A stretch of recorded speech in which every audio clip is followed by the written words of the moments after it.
কিন্তু হ্যাঁ, লাজ তো আমরাই রাখলাম না। নবীর স্টাইল ভালো লাগে না, নবীর আদর্শ ভালো লাগে না, নবীর জীবন বিধান ভালো লাগে না, নবীর জীবন ভালো লাগে না, উঠা ভালো লাগে না, খাওয়া ভালো লাগে না, বসা ভালো লাগে না, চলা ভালো লাগে না, পোশাক ভালো লাগে না, চেহারা ভালো লাগে না, নবীর কোনোটাই আমাদের কাছে ভালো লাগে না। তো লাগেটা কি? শুধু মনে মনে ভালোবাসেন, এটা দিয়ে পার হয়ে যাবেন? না মেরে দোস্ত, আসেন, ছাড়েন না। দুনিয়ায় কে আঙ্গুল উঠাইলো আর না উঠাইলো এটা কোনো বিষয় না, উঠাইলেই কতদিন উঠাবে। কিন্তু আসল ভিতরে আমার দুশ্মন কয়টা এটা চিনি। কোনগুলো আমার দুশ্মন? যেগুলাকে ব্যবহার করে শয়তান আমাকে বিভ্রান্ত করতেছে। নাইলে বুদ্ধি তো ছিল এই জন্য যে বুদ্ধি দিয়ে আল্লাহকে চিনবে। এই জন্যই আবু হানিফা রহমতুল্লাহ আলাইহি বড় সুন্দরভাবে বুঝাইতে চেয়েছেন, আল বারু ইয়াদুল্লু আলাল বাহির ওয়াল আসরু ইয়াদুল্লু আলাল মাসির ওয়া কুল্লু যালিকা লা ইয়াদুল্লু আলা আলিমিল খাবীর। বলছে পদচিহ্ন দেখলে যদি তুমি এই কথা ভাবো যে এখানে কোনো পদচারী আসছে, কোন জানোয়ারের পায়খানা দেখা যদি তুমি ভাবো যে সে এখানে অবশ্যই আসছে, তুই বিশাল সৃষ্টি দেখা কি তুমি আল্লাহর কথা মনে ওঠে না? আগেও মনে হয় একবার বলছিলাম, বুড়ি জিজ্ঞাসা করতেছে এক আলেমকে, আল্লাহ চিনছো কি কইরা? আলেম দলিল দিতেছিল, তো বুড়ি বলতেছে, রাখ তোর দলিল, আমি আল্লাহ চিনছি কি কইরা জানিস? কি কইরা চিনছ? আমার ঘরে জাতা আছে, জাতা চিনেন? চাক্কি চিনেন? চাক্কি জাতা চিনেন? আগে ঘুরাই তো।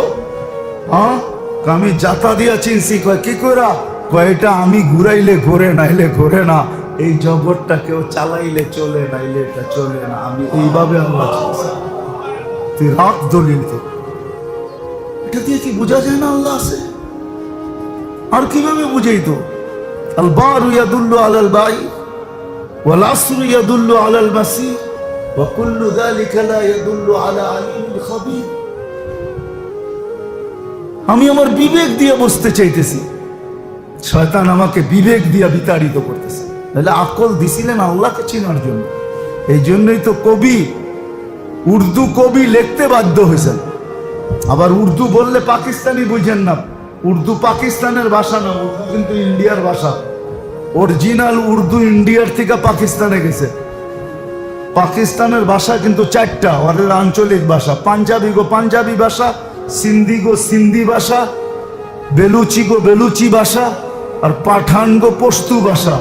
ওরা কিন্তু ভিক্ষা করে নিয়ে জাতীয় ভাষা বানাইছে উর্দু। উর্দু কিন্তু ইন্ডিয়ার ভাষা, লখনৌর ভাষা। কবি লিখতে বাধ্য হয়েছেন, সাজার মে হাজার মে তেরে রঙ্গ বু হ্যায়। সাজার মে হাজার মে, সাজার চিনেন কি?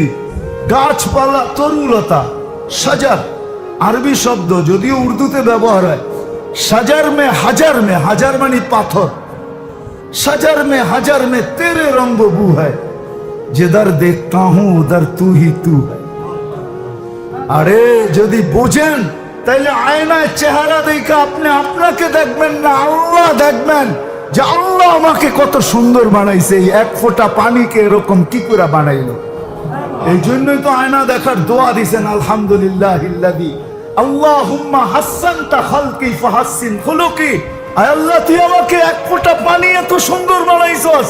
আয় আল্লাহ, রূপটা যখন সুন্দর বানাইছস, ভিতরটারও সুন্দর বানায় দে। এটা আয়না দেখার দোয়া। হাসসানতা খালকি ফাহাসসিন খুলুকি। আয়না দেখে আপনি আপনাকে দেখবেন, তাইলে সুন্দরীরা আয়না দেখে আল্লাহ দেখতো। আল্লাহ, ও আল্লাহ বলে চিৎকার দিত। ও নিজের সৌন্দর্যের বাহাদুরি করতো না, ও তো আল্লাহ নিয়ে বাহাদুরি করতো যে আমার মালিক আমাকে এত সুন্দর বানাইছেন। কবি এটাই লিখছিলেন, সাজার মে হাজার মে তেরে রঙ্গ বু হ্যায়, जिधर देखता हूं उधर तू ही तू। এই জন্য আসেন মেরে দোস্ত, আজকে না মানতে পারার কারণ এটাই। আল্লাহর হুকুম না মানতে পারার কারণ, নবীর আদর্শ না মানতে পারার কারণ, এটাই আমার বোঝানোর উদ্দেশ্য ছিল এত দূর ঘুরায়, যে আল্লাহর হুকুম কেন মানতে পারতেছি না, অথচ সবকিছু আল্লাহ, স্বীকারোক্তি দেই আল্লাহ। নবীর তরিকা কেন মানতে পারতেছি না, স্টাইল কেন মানতে পারতেছি না, লাইফ স্টাইল কেন মানতে পারতেছি না? নবীর আদর্শ কেন মানতে পারতেছি না? নবীকে কেন মডেল মানতে পারতেছি না? নবীর তরিকা কেন চলতে পারতেছি না? আমার ভিতরের দুশ্মনের কারণে পারতেছি না। ওই দুশ্মন কখনো আমার বিবেক, কখনো আমার বুদ্ধি, কখনো আমার বিদ্যা, এমনকি বলা যায় যে আমাদের সমাজও মাঝে মাঝে বাধা হয়ে দাঁড়ায়, ওইটাও আমার দুশ্মন। এই জন্য প্রবাদ বাক্য বানায় নিছে, নমাজ চুরি করা যায়, সমাজ চুরি করা যায় না। হায় হায় হায়, লানত আমাদের জিন্দগির উপর। সব বলে সমাজ চুরি করা যায় না, নমাজ চুরি করা যায় না। বলেন না নাউজুবিল্লাহ, তো মসজিদে বইয়া পড়তেছেন, বাইরে তো যায় পড়েন না। বাহিরে তো এটাই বলেন, সমাজে তো থাকতে হবে, সমাজ তো দেখতে হবে। সমাজ চুরি করা যায় না, নমাজ চুরি করা যায়। আল্লাহকে অমান্য করা যায়, সমাজ অমান্য করা যায় না। এই জন্যই তো আমাদের সমাজ আজকে এরকম। সমাজ একটা ছিল, দুনিয়া দেখছে ওই সমাজ, সাহাবায়ে কেরামের সমাজ দুনিয়া দেখছে, দীর্ঘ যুগ পর্যন্ত সমাজ দেখছে। ওই ইতিহাসে টাইনা নিয়ে যাওয়ার সময় আমার কাছে নাই। এই জন্য আসেন, আজকে কেন আল্লাহকে মানতে পারতেছি না? কেন আল্লাহ রসুলকে মানতে পারতেছি না? বাহিরের দুশ্মন না, বাহিরের বাধা না, আমার ভিতরের বাধা। আমার ভিতরের দুশ্মনের কারণে মানতে পারতেছি না। এগুলা কখনো আমার বিবেক, কখনো আমার বুদ্ধি, কখনো আমার বিদ্যা, কখনো আমার শিক্ষা, কখনো আমার দীক্ষা, কখনো আমার কি বলে এটাকে পরিবেশ, কখনো আমার সঙ্গ, এই সবগুলো আমার দুশ্মন। এরাই আমাকে মানতে দেয় না। নাইলে জন্ম তো নিছিলাম মানার মতো যোগ্যতা নিয়ে। কুল্লু মাউলুদিন ইউলাদু আলাল ফিতরা, ওই যোগ্যতা দিয়ে আল্লাহ আমাদেরকে তৈরি করছিলেন। আল্লাহ করুক আমাদের বুঝে আসুক, মানতে চেষ্টা করি, শিখতে চেষ্টা করি, এগুলাকে আগে চিহ্নিত করি। আগে চিহ্নিত করতে হবে। প্রশ্ন তিনটাই জবাব দেয়, কিন্তু প্রশ্ন লেখা থাকে কয়েকটা, 5টা 7টা 10টা লেখা থাকে। তার ভিতর থেকে বলা হয় 4টা দিতে হবে, 5টা দিতে হবে। তো বুদ্ধিমান যে, সে পুরা প্রশ্ন পড়ে তারপরে দাগ দেয় আমি কোনটা অ্যান্সার করব। আমাদেরও দাগ দেওয়া উচিত। আল্লাহ ওয়ালাদের কাছে যায়, হক্কানি আলেমদের কাছে যায়। খেয়ালে মৌত ভেজা হয়, খেয়াল মানিয়ে এলো মৃত্যুর সময় নির্ধারিত। ও আয়ে তো মর যাবে, জিও তো জিন্দু কি তারা জিও। যতদিন বেঁচে থাকো জীবিত মানুষের মতো বেঁচে থাকো, মুর্দু কি তারা জিও তো কেয়া জি খাক জিও। মরা মানুষের মতো বেঁচে থাকার এটার দাম আর কি? এই জন্য আল্লাহ ওয়ালারা যারা দুনিয়ার থেকে চলে যায়, এরা চিরদিন জীবিত থাকে, মানুষ এদের কথা স্মরণ করে। আছে দুনিয়াতে ইতিহাস লিখতে গেলে বিরাট বিরাট ভলিউম হয়ে যাবে। দুনিয়ার শুরু থেকে আজ পর্যন্ত দুনিয়া কিছু সন্তান জন্ম দিছে যারা এখনো জীবিত। সাহাবা দুনিয়ার থেকে চলে গেছে কিন্তু এখনো জীবিত। নবীরা চলে গেছেন এখনো জীবিত, আল্লাহ ওয়ালারা চলে গেছে। এই জন্যই তো আমি বলি যে দুনিয়ার প্রসিদ্ধ মানুষের কবর তো কম নাই, কিন্তু কার কবরে কতজন মানুষ ডেলি যায়, আর শাহজালাল রহমতুল্লাহ এর কবরে কত মানুষ ডেলি যায়, যান দেখা আসেন। আমি যাওয়া বৈধ না বৈধ এটা বলতেছি না, বুঝানোর জন্য বলতেছি, অপেক্ষা করেন না, বুঝানোর জন্য। শাহপরানের মাজারে কতজন যায়? আপনি আর আমি প্রসিদ্ধ কবরে কতবার যাই? প্রসিদ্ধ কবর তো বাংলাদেশে কম নাই। শাহজালাল রহমতুল্লাহ আলাই, যার নাম নিয়ে রহমতুল্লাহ আলাই পড়তে মনে চায়, মনের ভিতর থেকে বাহির। তো যেটা বুঝাইতেছিলাম, আল্লাহ করুক বুঝে আসো। ভাবি যে আমি বাহ্যিক জিনিস নিয়ে সারাদিন ভাবতে থাকি, আমার ভিতরে যে আমার দুশ্মন বসে আছে, যে আমাকে চিরদিনের জন্য ডুবাইতে চায়, ইহজগতে ক্ষতি করতে চায় না। ইহজগতের ক্ষতি আর কতটুকু ক্ষতি? মৃত্যু পর্যন্তই। ইহজগতের কিছু ক্ষতি আছে যেটার বিনিময় মিলবে।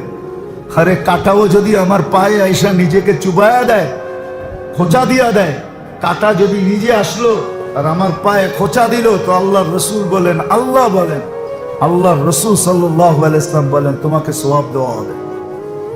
হাত্তা শাওকাতুল্লাতী ইউশাকু ফি। তো দুনিয়ার কিছু জিনিসে তো আমি সওয়াবও পাবো, কিন্তু আমার ভিতরের দুশ্মন যদি আমার সাথে দুশ্মনী করে আর আমি যদি পেরে না উঠলাম, তাহলে আমি চিরদিনের জন্য হারা যাব। এগুলাকে ব্যবহার করি, আমার বিবেককে ব্যবহার করে শয়তান আমাকে বিভ্রান্ত করে, যার কারণে সত্য জিনিস আমাকে মানতে দেয় না, নবীর তরিকা মতো আমাকে চলতে দেয় না, নবীর স্টাইল মতো আমাকে চলতে দেয় না, আল্লাহর হুকুম মতো আমাকে চলতে দেয় না, নবীর লাইফ স্টাইল বানাইতে দেয় না, নবীর আদর্শকে আদর্শ বানাইতে দেয় না। অথচ আল্লাহর কত বড় ঘোষণা, ইন কুনতুম তুহিব্বুনাল্লাহ ফাত্তাবিউনি ইউহিব্বুকুমুল্লাহ ওয়া ইয়াগফির লাকুম যুনুবাকুম। এর চেয়ে বড় কি আর ঘোষণা হতে পারে? এর চেয়ে বড়? যদিও আমাদের দেশের রুলস আছে, কিন্তু এটাতে সে বাধ্য না। আমাদের দেশে রুলস আছে, সর্ব আদালতে যার ঘোষণা হয় মৃত্যুর বা ফাঁসির, তার বাঁচার একটা রাস্তা আছে, প্রেসিডেন্টের কাছে প্রাণ ভিক্ষা চাওয়া। কিন্তু আমাদের দেশে এই রুলস নাই, বা প্রেসিডেন্ট এই ব্যাপারে বাধ্য না যে তার কাছে মাপ চাইলে সে মাফ করে দেবে। এই ঘোষণা নাই। মাপ চাওয়াটা আছে, কিন্তু করবে কি করবে না এটার ব্যাপারে কোনো কি নাই, ক্লিয়ারেন্স নাই। আছে নাকি? হ্যাঁ আছে, যে চাইলেই মাফ করে দিবে। হ্যাঁ, অথচ আল্লাহ তো বলতেছে, লাউ বালাগাত যুনুবুকা ইনানাস সামা, তোর গুনাহ যদি সৌরজগৎ, কেন পুরা সৌরজগৎ ভরা দেওয়ার পরেও যদি আকাশ ভেদ করে উপরে উঠায়া দেয়, আমা আশরাকতা বি, তুই আমার জাতের সাথে, সত্তার সাথে, আমার গুণের সাথে কাউকে সমকক্ষ মনে করিস না, তুই মাপ চাইতে দেরি, লাগাফারতু লাক, আমি তোর গুনাহ মাফ করতে দেরি করব না, ওয়ালা উবালি, আমার পরোয়াই হবে না তুই কত গুনাহ করছিস। আজকের মুসলমান যদি কিচ্ছু না করতো, খোদার কসম 5 ওয়াক্ত নামাজ শুরু করতো, কিচ্ছু না করতো, শুধু 5 ওয়াক্ত নামাজ পড়তো, 100 তো আল্লাহ ওয়াদা করতেছে, বন্ধু আপনার উম্মতকে বলে দেন, কিয়ামতের দিন আমি নামাজের হিসাব নিব। ও যদি 5 ওয়াক্ত নামাজ ওকে দেখাইতে পারে, ওর জীবন 1000 বছর হোক, সলুহা সাইল আমার পুরা জীবন আমি গ্রহণযোগ্যতা দেব। 5 ওয়াক্ত নামাজ। আজকে ওই আল্লাহ ডাকে, কুদরতি পাও বিছায় ডাকে, পর্দা উঠানোর জন্য ডাকে, আল্লাহর মতো সত্তা ডাকে, যে 99টা পদের মালিক, আর আমরা সাড়া দিই না। এই জন্য প্রথম সিঁড়ি গোলামীর, আল্লাহ রসুলের গোলামীর প্রথম সিঁড়ি হলো নামাজ। এই জন্য মুসলমান সব গুনাহ করতে পারে, নামাজ ছাড়তে পারে। মুসলমান সব গুনাহ করতে পারে, কাফের সমস্ত নেকের কাজ করতে পারে, কিন্তু নামাজ পড়তে পারে। কোন হিন্দু যদি নামাজ পড়লো, হিন্দু সমাজ আর মাইনা নিবে না, হিন্দু রয়েছে, নামাজ পড়তে পারে, সব নেকের কাজ করতে পারে। মুসলমান সব গুনাহ করতে পারে, কিন্তু নামাজ ছাড়তে পারে। আজকে যদি মুসলমান শুধু নামাজই পড়তো, 5 ওয়াক্ত নামাজ, আমার কাছে প্রমাণ আছে। লম্বা হয়ে যাবে, এই জন্য আমি যাইতেছি না। আমরা স্লোগান, আমরা সবাই চাই ইসলামের বিজয়ের পালা শুরু হোক, ঠিক না? হ্যাঁ, চাই না? হ্যাঁ, আমাদের সবাই চায়। কেউ বলে, কেউ বলতে পারে না, কেউ বলে, কেউ মনের থেকে, কিন্তু সবাই চায়। মুসলমান হিসাবে সবাই চায়, কিন্তু কেউ বলতে পারে, কেউ বলতে পারে না। কেন জানেন? ও বলতে পারে না, কারণ আছে। আপনার উপরে যে ক্যামেরা আছে, ওর উপরে ওই ক্যামেরা না, ওর উপরে সুপার ক্যামেরা লাগানো আছে। ও জানে আমি বলতে গেলে বিপদ আছে, এই জন্য ও বলে না, মনে মনে কয় চাই, মনে মনে কয়, কিন্তু মুখ দিয়ে আমাদের মতো বলতে পারে না। কেন? আমাদের উপরে ওই ক্যামেরা নাই, ওর উপরে ওই ক্যামেরা আছে। আপনি বুঝবেন না, এই জন্য আমি ওর দোষারোপ করি না। ইসলামের বিজয় আমরা চাই সবাই, ঠিক না? কিন্তু বিজয়ের পালা কোন দিন শুরু হবে জানেন? আপনারা জানেন না, মানে আমি প্রমাণ দিব আপনাদেরকে। ইহুদিদের কিতাবে এখনো লেখা আছে, যেই দিন মুসলমানদের ফজরের জামাত আর জুমার জামাত সমান হবে, খোদার কসম ওই দিন মুসলমানদের বিজয়ের পালা অটোমেটিক শুরু হবে। ফজরের জামাত আর জুমার জামাত সমান হবে, যদি আমরা বিজয়ের পালা চাই যে শুরু হোক, সারা দুনিয়ার মুসলমান চায়, তাহলে বিকল্প কোনো রাস্তা নাই। আল্লাহর রাসূল আমাদেরকে আসার সাথে সাথে মেসেজ দিয়েছেন, যাওয়ার সময় মেসেজ দিতে দিতে যাইতেছেন, আসসালা আসসালা আসসালা ওমা মালাকাত আইমানুকুম, নামাজ। আজকে উম্মতে নামাজ ছাড়া হয়েছে। এই জন্য কোন পর্বে আল্লাহর রাসূল বলছিলেন, এক হাদিসে আছে, আমাদের ধ্বংস কোত্থেকে শুরু হবে? বলছে তিনটা জিনিসের পরে ধ্বংস শুরু হবে। ইদা উমিতাতিস সালাহ, যখন সর্বপ্রথম নামাজ ছাড়া শুরু করবে। কুবিলাতির রাশা, তারপরে দ্বিতীয় সিঁড়ি ধ্বংসের। সর্বস্তরে যখন ঘুষ নীতিতে রূপান্তরিত হবে, কুবিলাতির রাশা, তৃতীয় ধ্বংসের সিঁড়ি, শেষ সিঁড়ি এটা। এরপরে ধ্বংসের সীমা পার করে চলে যাবে এই উম্মত।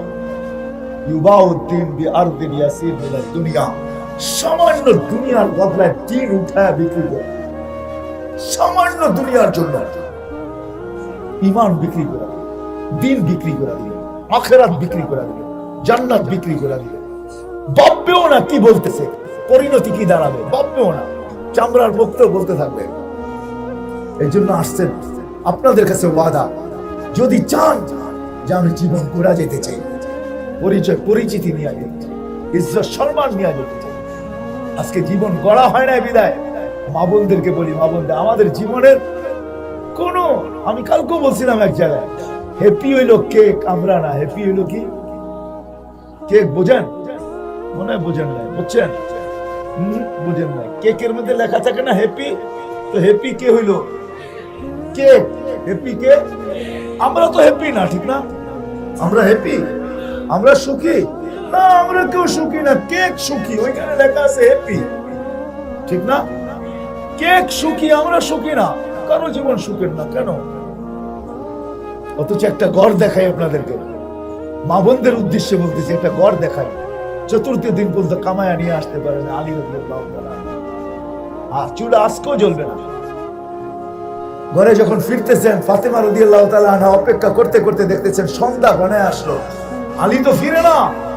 তারপরে দেখতেছেন হ্যাঁ আসতেছে, কিন্তু হাত দুইটা খালি, চেহারাটা মলিন। কাছে যখন চলে আসছে তো আওয়াজ দিছে আলী, চোখে চোখ পড়ছে, চেহারা মলিন কেন? আজকেও জোটে নাই, আজকেও জোটে নাই। তো বলছে ওয়াজাদনা শাকারনা লাম নাজিদ সাবারনা ইয়া আলী, আলী পাবো তো শুকরিয়া আদায় করবো, না পাবো তো সবর করবো। দুটো অবস্থায় আল্লাহ আমাদের সাথে। আলী জাতের সাথে আল্লাহ থাকে, চেহারা মলিন হওয়া তাদের শোভা পায় না। আপনি অ্যানালাইসিস করতে পারবেন না কি বললো ফাতেমা। আলী আলী, যাদের সাথে আল্লাহ থাকে তাদের চেহারা মলিন হওয়া শোভা পায় না। হাসো, দরজা খুলবো, নাইলে খুলবো না। হাসো, দরজা খুলবো। আলী রাদিয়াল্লাহু হাসতেছে, দরজা খুলতেছে আর স্বামীকে স্বাগত জানাইতেছে। হাদিসের শব্দ সাররাত ওয়া তাবাসসামাত, খুশিতে নাচতে ছিল, মুস্কি মুস্কি হাসতে ছিল। কয়দিনের ক্ষুধার্ত? আলী রাদিয়াল্লাহু তাআলা কাঁধে হাত রাখা বলতেছে রাহিমাল্লাহু ইমরাআতান, ফাতেমা দিল জিতা ফেলছস, তোকে দোয়া দিব না তো কাকে দিব? স্বামী দোয়া দিতেছে। কে কে? স্বামী কাকে বলে চিনেন? এটাও তো জানেন না স্বামী কাকে বলে। স্বামীর আরেকটা মিনিংস আছে, আরেকটা অর্থ আছে, ওটা ওলামা বুঝবে, আপনাদেরকে বোঝানো যাবে না। হ্যাঁ, আল্লাহ রাসূল বলছে লাউ আমারতু আহাদান আন ইয়াসজুদা লি আহাদিন লা আমারতু নিসা আন ইয়াসজুদনা লি আজওয়াজিহিন্না। ওলামা বুঝবে, স্বামীর আরেকটা অর্থ আছে। তো আলী রাদিয়াল্লাহু তাআলা বলতেছে তোকে দোয়া দিব না তো কাকে দিব? তো দোয়া দিতেছে রাহিমাল্লাহু ইমরাতান ইয়া ফাতেমা, ফাতেমা শুধু তোকে না তোর মেয়েদেরকে দোয়া দিলাম, তোর মতো কিয়ামত পর্যন্ত যেই মা বোন হবে, মহিলা হবে, তার জন্য রহমতের বৃষ্টির দোয়া আমি আলী করতেছি। আলী করতেছি, আলী ক্ষুধার্ত পেটের দোয়া, এটার জন্য পর্দা থাকে না, পর্দা কবুল হয়, কবুল আরশের উপরে চলে যায়। সুখ ছিল এটা, এটার নাম ছিল লাইফ, এটার নাম ছিল হ্যাপি। এখন হ্যাপি হইলো কে? হ্যাপি হইলো আমাদের জীবন হ্যাপি না, কেন? জীবনই করি নাই, আল্লাহ আল্লাহ রসুলের গোলামই হই নাই। এই জন্য আসেন প্রথম সিঁড়ি নামাজ। নামাজ ঠিক হবে, বাকিটি এমনি এমনি ঠিক হয়ে যাবে। এই জন্য ওয়াদা করে উঠি যে আজকের থেকে কোনো অবস্থায় নামাজ ছাড়বো। পাক্কা ওয়াদা, পাক্কা পাক্কা। আল্লাহ কবুল করুন। আমা আলাইনা ইল্লাল বালাগ। এই দেশে ইসলাম আসছে মদিনার সমসাময়িক। 4 সাহাবী আসছে, আল্লাহ রসুল যখন হিজরত করে নেয় তখন 4 সাহাবী আসছে এই দেশে। কয়জন? আমি নাম বলতেছি, তারিখ আপনি দেখা নিন। আমি গাইটা শেষ করে ফেলছি তারিখ। আপনার মতো আমার তারিখ পড়তে হবে না, আমি তারিখ পড়ি, আপনার চেয়ে বেশি তারিখ জানি, ইতিহাস জানি। প্রথম সাহাবী আবু ওয়াক্কাস, যিনি আমির ছিলেন। আবু ওয়াক্কাস, কাসেম ইবনে হুযায়ফা, উরওয়া ইবনে সাসা, কাসেম ইবনে ওহাব ইবনে মালিক। আবু ওয়াক্কাস আমির ছিলেন, ওহাব ইবনে মালিক, কাসেম ইবনে হুযায়ফা, উরওয়া ইবনে সাসা। এই 4 সাহাবী বাংলাদেশে আসছে। বাংলাদেশের মানুষ সরল সহজ, কালো ছিল, আজও আছে। আল্লাহ রসুল বলছে বাংলাদেশের মানুষ সরল সহজ। কে বলছে? কে? দলিল নিবেন? উলামারা বলবে কোত্থেকে বলে হুজুর এটা? আল্লাহ রসুল বলছে বাংলাদেশের মানুষ সরল সহজ। দলিল দিব আপনাকে। খোয়াব হাদিস কি? খোয়াব যদি আল্লাহ রসুলের হয়, না আল্লাহ রসুলের খোয়াব সত্য, ঠিক না? না হাদিস না? আল্লাহ রসুল স্বপ্নে বলছে। প্রমাণ নিবেন? নাম ঠিকানা দিয়ে দিব, আপনি প্রমাণ নিতে পারবেন। আমার এই কানে শোনা।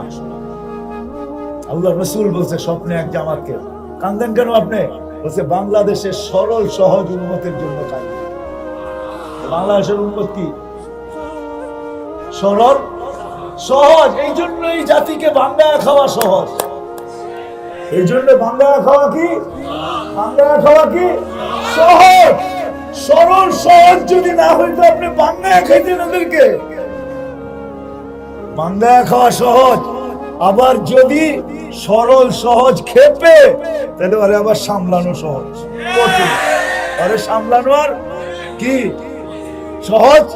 হাত পাগলা যদি চেতলো তাহলে খবর আছে। আল্লাহ রসুল বলছে সরল সহজ। এই দেশের মানুষ 4 সাহাবী আসছে। 2 জনের কবর চীনে, আবু ওয়াক্কাস, ওহাব ইবনে মালিক। 2 জনের কবর এই জমিনের নিচে। এই জন্য এই দেশের জন্য দোয়া করেন। এই দেশের ইতিহাস বহুত পুরাতন। এই দেশের ইতিহাস বহুত পুরাতন। যারা বলে মাদ্রাসার ইতিহাস নতুন, ওরা জানেই না। সোনারগাঁও নারায়ণগঞ্জের ভিতরে না বাইরে? জেলা কোনটা? সোনারগাঁও। কি? 1268 সনে আবু তৈয়ামা মাদ্রাসা করছে, দাওরায়ে হাদিস পর্যন্ত, ইফতা পর্যন্ত। 1268 সনে, 800 বছরের কাছাকাছি। তো জান 1268 সন লেখা আছে আবু তৈয়ামার এখানে। আমি দেখে আসছি, আপনিও দেখে আসেন। বেশি দূরে তো না, সোনারগাঁও। আবু তৈয়ামা রহমতুল্লাহ আলাইহি 1268 ইংরেজিতে সোনারগাঁও দাওরায়ে হাদিস পর্যন্ত, তাকাসসুস পর্যন্ত। ছাত্রের সংখ্যা কত ছিল এটা লেখা নাই, কিন্তু আমার ধারণা আবু তৈয়ামার নামের উপরে মনে হয় শত শত না হাজার হাজার ছাত্র হবে। ইমাম বুখারীর ওই দরজগাহ, যেটা আমি চোখে দেখে আসছি, ওটার ভিতরে এখনো 50,000 ছাত্র পড়তে পারে। কত? আপনি সফর করে দেখে আসেন।